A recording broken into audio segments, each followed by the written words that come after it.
დღეს არტერიულ წნევაზე მინდა მოგითხროთ და ბოლოსკენ ტრადიციულად რეცეპტები და რჩევები შემოგთავაზოთ. თუმცა ჯერ რამდენიმე სიტყვით წარმოდგენა შევიქმნათ რა არის არტერიული წნევა და რისთვის გვჭირდება ის. არტერიული წნევა ის ფიზიოლოგიური ძალა, რომლითაც სისხლი არტერიების კედლებს აწვება, როდესაც გული სისხლს სხეულის სხვადასხვა ნაწილებში ტუმბავს. იგი სიცოცხლისთვის აუცილებელია, რადგან ორგანიზმში სისხლის მოძრაობას უზრუნველყოფს.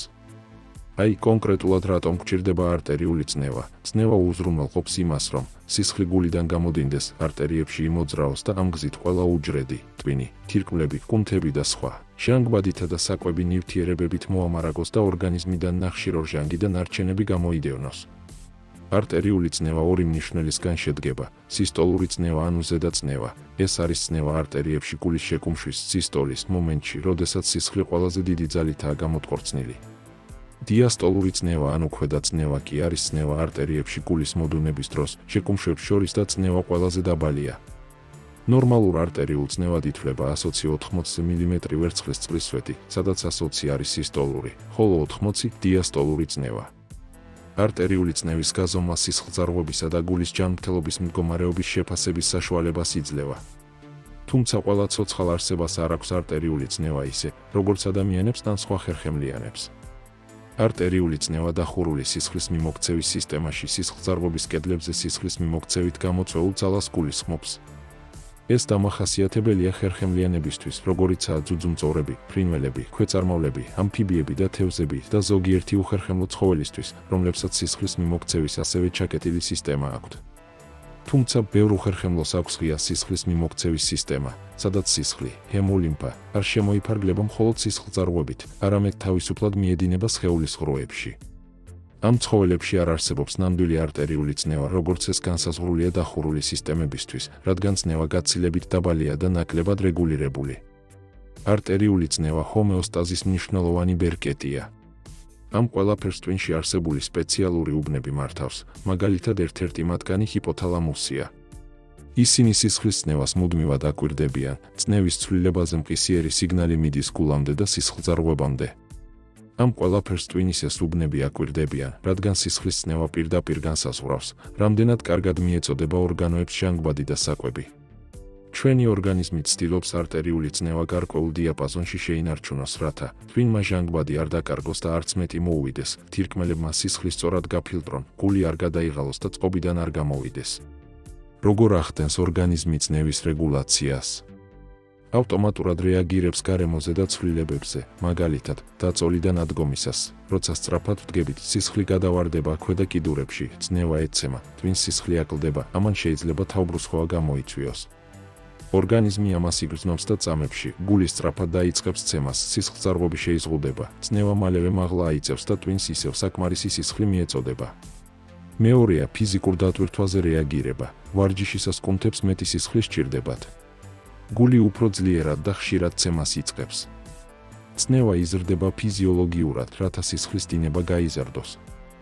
დატვირთვის შემდეგ სხეული თანდათან ბრუნდება საწყის წერტილში.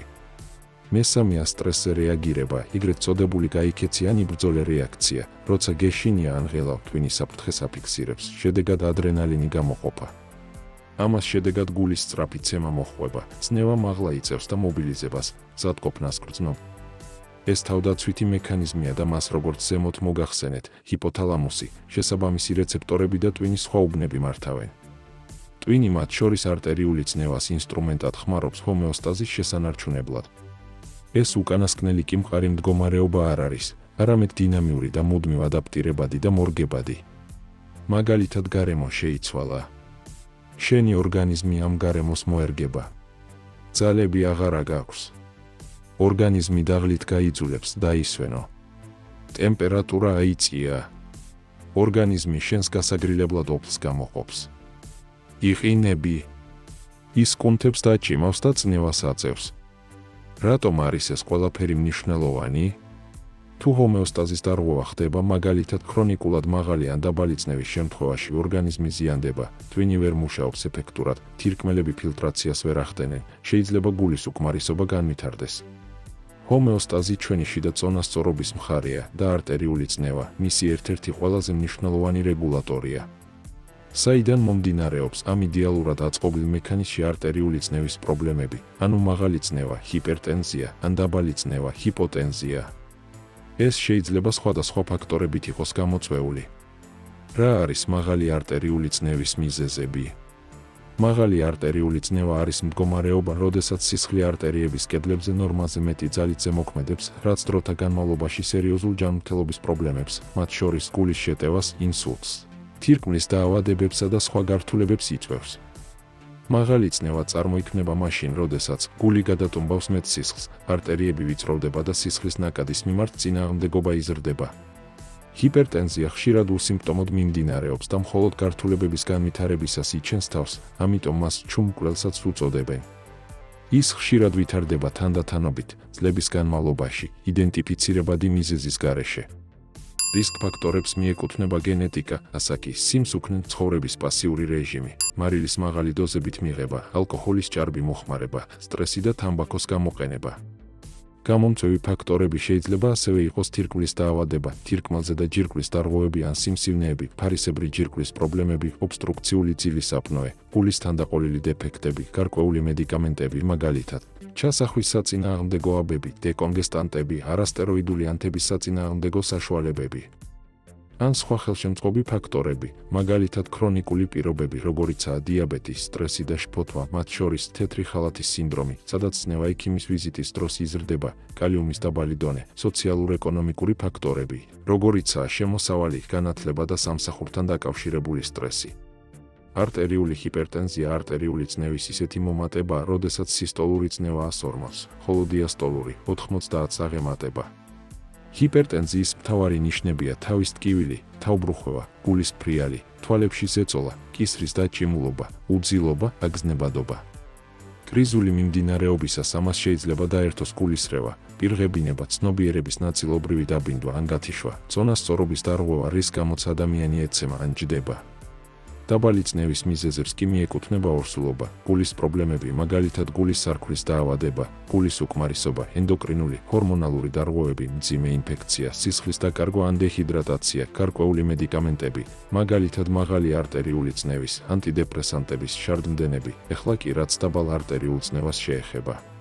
ჰიპოტენზია ზოგ შემთხვევაში შეიძლება არ იწვევდეს მნიშვნელოვან დისკომფორტს, განსაკუთრებით იმ ადამიანებში, ვისაც ეს მდგომარეობა გენეტიკურად ახასიათებს ან არ აქვთ თანხლები სიმპტომები. თუმცა როცა ჰიპოტენზია სიმპტომურად ვლინდება ან წნევა მკვეთრად ეცემა, ის შეიძლება სერიოზულ პრობლემებსაც გამოიწვევს. ძირითადი პრობლემები და სიმპტომებია თავბრუსხვევა და სისუსტე, გონების დაკარგვა, გულის წასვლა, ბუნდოვანი ხედვა, დაღლილობა, დაბნეულობა, სწრაფი ან არარეგულირებული გულისცემა. რისკებსა და გართულებებს წარმოადგენს შემდეგი შედეგები. ტვინის სისხლით არასაკმარისი მომარაგება, ჰიპოტენზიის დროს ტვინი შეიძლება ვერ იღებდეს საკმარის ჟანგბადს, რაც იწვევს თავბრუსხვევას და გონების დაკარგვას. ეს განსაკუთრებით საშიშია ხანდაზმულებში, რადგან შეიძლება დაცემის და ტრავმის მიზეზი გახდეს. სიცოცხლისთვის საშიში მდგომარეობა, წნევის სწრაფი ვარდნა, მაგალითად სისხლის დაკარგვის, მძიმე ინფექციის ან დეჰიდრატაციის დროს შეიძლება სიცოცხლისთვის საშიში იყოს და საჭიროებდეს სასწრაფო სამედიცინო ჩარევას. ორგანოების ფუნქციის დარღვევა, ქრონიკული ჰიპოტენზია შეიძლება გამოიწვიოს ორგანოების არასაკმარისი სისხლმომარაგება, რაც უარყოფითად აისახება მათ ფუნქციონირებაზე. გულ-სისხლძარღვთა სისტემის დარღვევები, ზოგ შემთხვევაში ჰიპოტენზია შეიძლება იყოს გულის ან სხვა სისტემური დაავადების ნიშანი, რაც საჭიროებს დამატებით გამოკვლევას. როდის არის დაბალი წნევა საგანგაშო? თუ ადამიანს აქვს ზემოთ ჩამოთვლილი სიმპტომები და ისინი ხელს უშლის ყოველდღიურ ცხოვრებას, თუ წნევა სწრაფად ეცემა და თან ახლავს გონების დაკარგვა ან სხვა მწვავე სიმპტომები. თუ ჰიპოტენზია ვითარდება მოულოდნელად და არ არის დაკავშირებული ცნობილ მიზეზებთან, მაგალითად, ფიზიკური აქტივობა ან გენეტიკური მიდრეკილება. დაბალი არტერიული წნევა ყოველთვის არ არის პათოლოგიური, თუმცა სიმპტომური ან მწვავე ჰიპოტენზია საჭიროებს ყურადღებას და ხშირად სამედიცინო ჩარევას, რათა სერიოზული გართულებები თავიდან იქნას აცილებული. მაღალი და დაბალი წნევის გარდა არსებობს მერყევი არტერიული წნევა და საამისო მიზეზები შეიძლება იყოს სტრესი და შფოთვა, ფიზიკური აქტივობა ან ვარჯიში, კოფეინი, გარკვეული საკვები ან მედიკამენტები, ჯანმრთელობის ზოგი მდგომარეობა, მაგალითად თირკმელზე და ჯირკვლის დარღვევები და ასე შემდეგ. ეხლა კი რჩევებსა და რეცეპტებზე გადავიდეთ.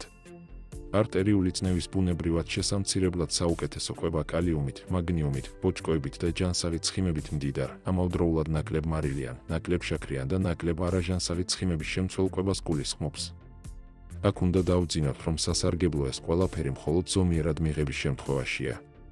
ხილიდან მაღალი წნევის და სარეგულირებლად კარგია ციტრუსის ხილი, პორტოხალი, გრეიპფრუტი, ლიმონი. კენკრა, მარწყვი, მოცვი მდიდარია ანტოციანინებით, ანტიოქსიდანტებით, რომლებიც ასევე არტერიული წნევის შემცირებასთან არის ასოცირებული. ბანანი და კივი კალიუმის შესანიშნავი წყაროა, რაც ორგანიზმს ნატრიუმის გამოყოფასა და სისხლძარღვების მოდუნებაში ეხმარება. ჭარხალი და ჭარხლის წვენი მდიდარია ნიტრატებით, რაც ხელს უწყობს სისტოლური არტერიული წნევის შემცირებას. მთელი მარცვეული, შვრია, კინოა, ყავისფერი ბრინჯი და ამარანტი უზრუნველყოფს ბოჭკოს და მაგნიუმს. ორივე ამათგანი ასევე არტერიული წნევის შემცირების ეფექტით არის ცნობილი. უცხიმორძე და მაწონი კალციუმის, კალიუმის და მაგნიუმის კარგი წყაროა, რაც არტერიული წნევის რეგულირებას უწყობს ხელს. ცხიმიანი თევზეული, მაგალითად ორაგული ან სკუმბრია მდიდარია ომეგა-3 ცხიმოვანი მჟავებით, რაც ხელს უწყობს არტერიული წნევისა და ანთების შემცირებას. ხილეული და თესლეული, ნუში, ფისტა, ნიგოზი, გოგრის თესლი, სელის თესლი, ჩიას თესლი და მზესუმზირის თესლი მდიდარია მაგნიუმით, კალიუმით, ბოჭკოთი და არგინინით, რაც ხელს უწყობს სისხლძარღვების ჯანმრთელობას. ზეითუნის ზეთი შეიცავს ჯანსაღ ცხიმებს და პოლიფენოლებს, რომლებიც კარგია გულისა და სისხლძარღვების ჯანმრთელობისთვის. ყოველდღიურად საკმარისი ხილი, ბოსტნეული და მთელი მარცვლეული მიირთვით. შეარჩიეთ უცხიმორძის პროდუქტები. რაციონში თევზი, ფრინველი, ლობიო, თხილი და ჯანსაღი ცხიმები ჩართეთ. შეზღუდეთ ნატრიუმით, შაქრით გაჯერებული საკვები და არაჯანსაღი ცხიმები. ზოგიერთი ბუნებრივი დანამატი ასევე დაგეხმარებათ არტერიული წნევის შემცირებაში. პირველ რიგში ესენია მაგნიუმი, ბერბერინი და თევზის ქონი. სვიტმწვანე ჩაი. ის ასევე ცნობილია ანტიჰიპერტენზიული ეფექტით. კვლევებმა აჩვენა, რომ მწვანე ჩაის რეგულარულ მოხმარებას არტერიული წნევის და გულ-სისხლძარღვთა დაავადებების რისკის შემცირება შეუძლია. წნევის დამწევი ეფექტით ცნობილია ჰიბისკუსის ჩაი. მის მოსამზადებლად 2 ჩაის კვავს გამხმარ ჰიბისკუსის ყვავილებს 250 მლ ადუღებული წყალი დაასხით. დააფარეთ და 5-7 წუთის შემდეგ გადაწურეთ. ეს ჩაი შეიცავს ესტროგენებს, რაც იმას ნიშნავს, რომ ქალები, რომლებიც ჩასახვის საწინააღმდეგო აბებს სვამენ, ჯობს მოერიდონ ამ ჩაის, რადგან ის ამ აბების ეფექტს შეამცირებს. ქოლესტერინის და წნევის დამწევი ნარევი. დაგჭირდებათ 2 ღერო ნედლი ან 2 ჩაის კოვზი გამხმარი ბარამბო, 2 სუფრის კოვზი გამხმარი ჩინჭარი, 1 სუფრის კოვზი გამხმარი ჰიბისკუსის ყვავილები, 9 სუფრის კოვზი გამხმარი ლავანდა, 1 ჩაის კოვზი ხმელი რეჰანი, 5 ცალი გამხმარი ასკილი, 750 მლ წყალი. ბარამბოს ღეროები გარეცხეთ და პატარა ნაწილებად დაანაწევრეთ. ყველა ზემოთ ჩამოთვლილი ერთ ჭურჭელში მოათავსეთ. 750 მლ წყალი აადუღეთ და 1 წუთის დაყოვნების შემდეგ ინგრედიენტებს დაასხით. 5-დან 8 წუთის განმავლობაში გააჩერეთ და გადაწურეთ. თელ დღეზე გადანაწილებულად ცვით. ლავანდის ჩაი. გარდა მაღალი წნევისა, ლავანდის ჩაი ეფექტური საშუალებაა მოუსვენრობის, ცილის დარღვევებისა და სტრესის დროს. ჩაის დასაყენებლად 2 სავსე ჩაის კოვზი ლავანდის ყვავილები ჩაის ფილტრში მოათავსე. აადუღე წყალი და 1 წუთი დააყოვნე, რადგან ლავანდის ეთერზეთები ძალიან მგრძნობიარეა სიცხის მიმართ. დაასხიე სანადუღარი ცხელი წყალი ლავანდის ყვავილებს, დაახურე და 8-10 წუთის განმავლობაში გააჩერე. დღეში 2-3 ფინჯანი ჩაი საკმარისია. ეს ჩაი ასევე ეხმარება კუჭისა და საჭმლის მომნელებელ პრობლემებს, ამსუბუქებს მუცლის ტკივილს და შებერილობას. გარდა ამისა, შაკიკის დროს ტკივილებსაც დაგიამებთ. მას ანთების საწინააღმდეგო და სპაზმების შემსუბუქების ეფექტიც აქვს, რაც სასარგებლოა გაციების და ხველების დროს. არტერიული წნევის დამწევი სასმელი ჭარხლით, ლიმონით და ჯანჯაფილით. დაგჭირდებათ 1 პატარა ჭარხალი, უმი ან წინასწარ მოხარშული. 9 ლიმონის წვენი. 1 პატარა ნაჭერი ნედლი ჯანჯაფილი. 200 მლ წყალი. 1 ჩაის კოვზი კარგი ხარისხის ზეითუნის ზეთი.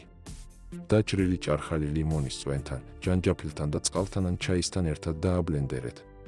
ბოლოს აურიეთ ზეითუნის ზეთიც. მიიღეთ უზმოზე ან კვებას შორის. ჭარხალი შეიცავს ნიტრატს, რომელიც ორგანიზმში აზოტის ოქსიდად გარდაიქმნება, ის სისხლძარღვებს ადუნებს და არტერიულ წნევას ამცირებს. ლიმონი სისხლძარღვთა ელასტიურობას უზრუნველყოფს. ჯანჯაფილს კი ანთების საწინააღმდეგო და ოდნავ ვაზოდილატაციური ეფექტი აქვს. ჯანმრთელად იყავით ქართველებო. გემშვიდობებით მომავალ საინტერესო ვიდეომდე. კარგად ბრძანდებოდეთ.